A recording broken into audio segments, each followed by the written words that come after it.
dire qu'il y a peut-être trois différentes activités. Il y a les coopérations entre les deux gouvernements sur le sujet de développement durable. Pendant beaucoup d'années, nous avons fait ici au Sénégal beaucoup d'activités dans le secteur de l'agriculture et les formations. Il y a pendant beaucoup d'années, il y a plus de 700 Sénégalais qui ont voyagé en Israël pour la formation. Il y a beaucoup de formateurs israéliens qui ont venu ici pour faire ici la formation. C'est un sujet. Le deuxième sujet, c'est les relations commerciales entre les deux pays. Moi, personnellement, je crois que c'est la base pour notre relation. Il y a beaucoup de potentiel. Et nous pouvons voir que pendant les derniers 2, 3, 4 ans, il y a une augmentation significative dans les relations commerciales entre les deux pays. Et le troisième sujet, c'est, j'aime dire, la discussion, le discours entre les deux gouvernements, aussi entre l'ambassade et le peuple sénégalais. Et un exemple, c'est la visite du ministre des Affaires étrangères sénégalaises qui, dans quelques semaines, en mars, il va visiter en Israël. Je pense qu'à cette époque, les relations entre Israël et Sénégal est très importante parce que d'ici, en Afrique de l'Ouest, à travers le Maghreb, le Sahel, Moyen-Orient jusqu'au Pakistan, il n'y a pas beaucoup de pays stables. Et Israël et Sénégal, mais pas beaucoup de pays. Nous sommes les pays stables et nous devons travailler ensemble. Donc il y a les trois domaines d'activité, le développement durable, les relations commerciales et les discussions entre les deux gouvernements. La vérité, c'est un peu plus tôt, nous n'avons pas organisé tous les programmes. Okay. C'est seulement les derniers quelques jours que nous avons fixé les dates. Et maintenant, nous commençons à organiser les programmes, mais il y aura une réunion entre le ministre et mon premier ministre, c'est clair. Et tout le reste, je dois vous informer dans peut-être une semaine, 2 semaines, parce que c'est seulement aujourd'hui qu'il commençait d'organiser la visite. Du coup, je pense que c'est faire et aussi clair que le sujet de sécurité, nous ne pouvons pas parler dans les médias exactement quel... Mais il y a les engagements, il y a la discussion. Je pense que j'ai déjà dit, le Sénégal et Israël, nous sommes 2 pays stables dans une grande région d'instabilité. Et nous avons le challenge ensemble. Comment nous pouvons faire l'export de stabilité ensemble? Parce que l'alternative, c'est chacun seul va prendre les possibilités que nous allons faire l'import de l'instabilité. Je pense que la base de cette coopération, c'est un engagement, une discussion entre les deux pays. Après, il y a beaucoup de possibilités. Je pense que nous devons faire la différenciation entre les réponses qui étaient immédiatement et ce qu'il y aura les prochains quelques mois, quelques ans.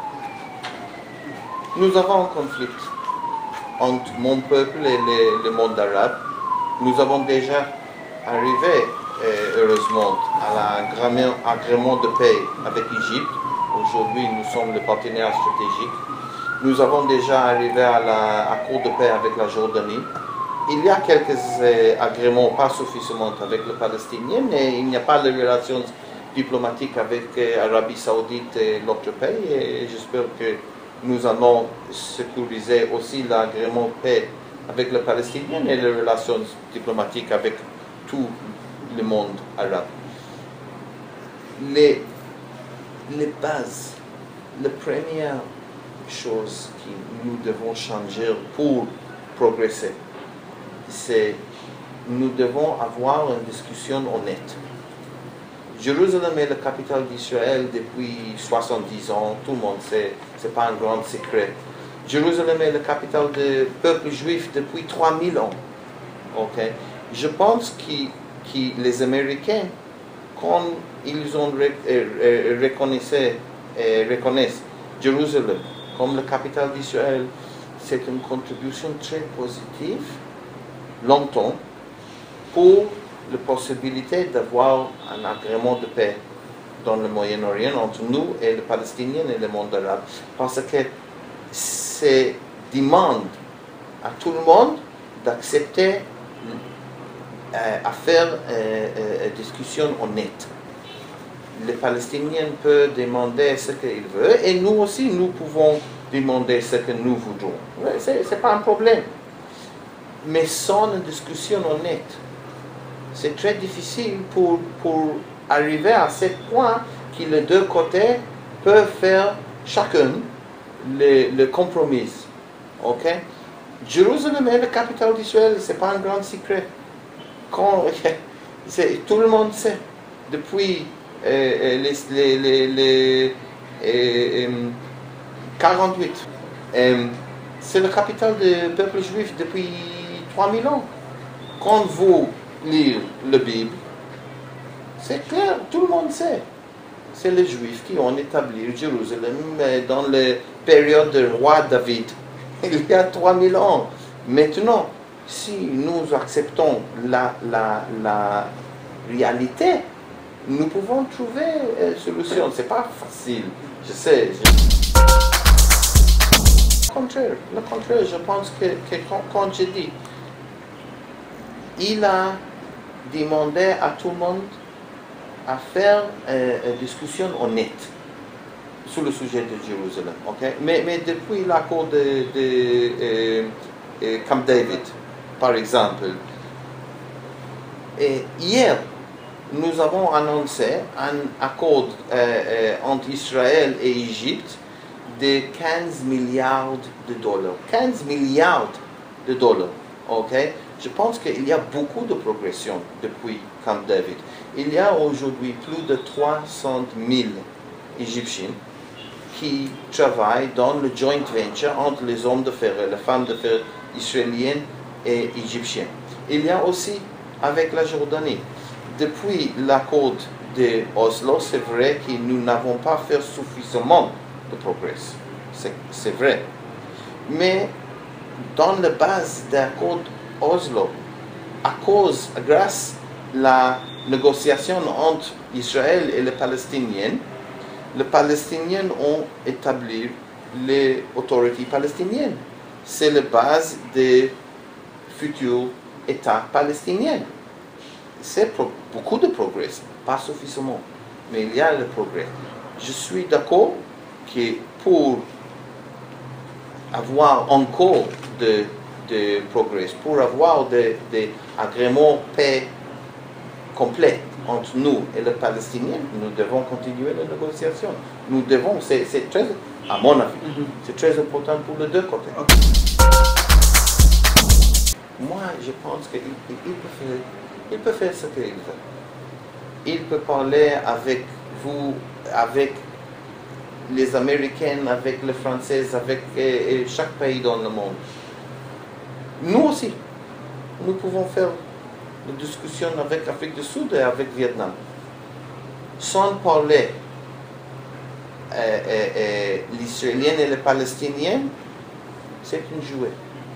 Si nous sommes sérieux, si nous voudrons trouver la solution, et peut-être ce n'est pas facile, les deux côtés, mon Premier ministre et Mahmoud Abbas, le président de Palestinian Authority, il doit parler with each other. Okay? Donc, il peut continuer de demander à les pays occidentaux ou les pays africains. C'est important peut-être, mais c'est pas la réalité, c'est la discussion entre nous, entre les Israéliens et les Palestiniens. Okay. Je pense que cet exemple, c'est exactement la raison pourquoi Mahmoud Abbas et mon Premier ministre doit rencontrer et parler. Parce que c'est une grande tragédie que les adultes, à cet exemple l'adulte palestinien, exploitaient, utilisaient les enfants pour la manifestation de notre conflit. La paix, c'est pour les enfants. C'est pas c'est aussi pour l'adulte. Mais la paix, c'est pour l'avenir. L'avenir, c'est les enfants d'aujourd'hui, ok? Donc, c'est exactement cet exemple qui doit convaincre Mahmoud Abbas que c'est important de faire les négociations. Et je suis sûr que demain matin, si Mahmoud Abbas va parler avec mon Premier ministre Netanyahou va annuler toutes ces réunions, sauf peut-être les réunions avec le ministre des Affaires étrangères sénégalaises. Mais c'est seulement dans 5 semaines, plus ou moins. Il va annuler toutes ces réunions et immédiatement il va rencontrer Mahmoud Abbas. Presque chaque jour, Netanyahou a dit qu'il est prêt de rencontrer avec Abbas à Jérusalem, à Ramallah, ce qu'il veut. Hier, notre ministre des Finances a rencontré le Premier ministre palestinien à Ramallah. Ce n'est pas un problème. Le même moment que Mahmoud Abbas est prêt de parler, nous sommes là-bas. C'est la grande question. Quand j'ai présenté mes lettres de créance au président Macky Sall, il m'a demandé si je veux apprendre à parler en Wolof. Et il est correct. Mais il ne demande pas à chaque ambassadeur, sauf l'ambassadeur israélien. Et c'est à cause de mon prédécesseur, il est un ami à moi. Et à cause de lui que maintenant tout le monde pense que les ambassadeurs israéliens doivent parler Wolof. J'ai fait une grande erreur quand je suis arrivé ici, au Sénégal.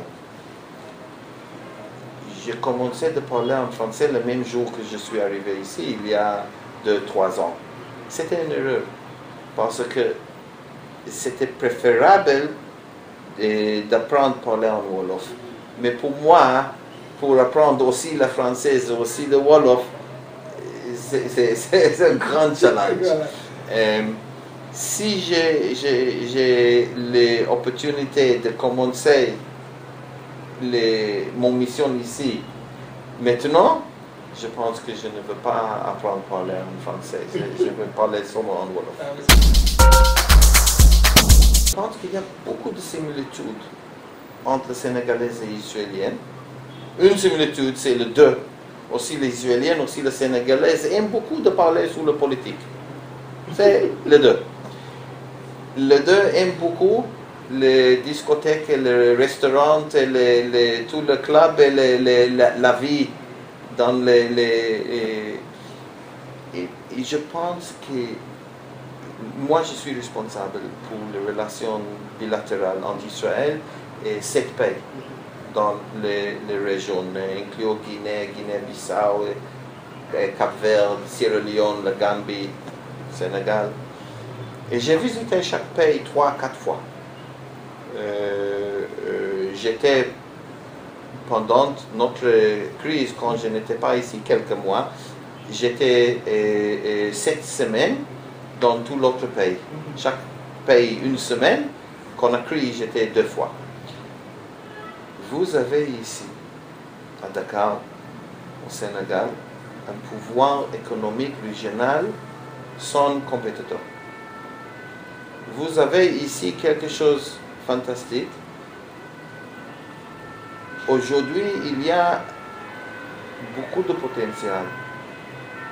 À mon avis, et c'est seulement mon avis, personne ne veut pas faire rien pour vous jusqu'où vous allez prendre les décisions pour être responsable. Et je pense que le Sénégal est déjà en route. Ok? Mais ce n'est pas moi. Je peux faire ce que je veux pendant 2 ans ou 5 ans ici. Israël et chaque pays dans le monde. C'est le peuple sénégalais qui vont développer le Sénégal. Pas les Français, pas les Américains, pas l'Inde, pas les Israéliens et pas les Chinois. Okay? C'est vous qui vont développer le Sénégal. Et je suis optimiste. Je suis optimiste. Je sais, il y a beaucoup de problèmes, il y a beaucoup de challenges. Mais après que j'ai visité 4 fois, peut-être 5 fois à tous les autres pays dans la région, j'ai visité 10 pays en Afrique de l'Ouest. Il y a ici, au Sénégal, le potentiel d'être comme Israël. Aussi, vous pouvez développer le tourisme, vous pouvez développer l'agriculture et l'aquaculture.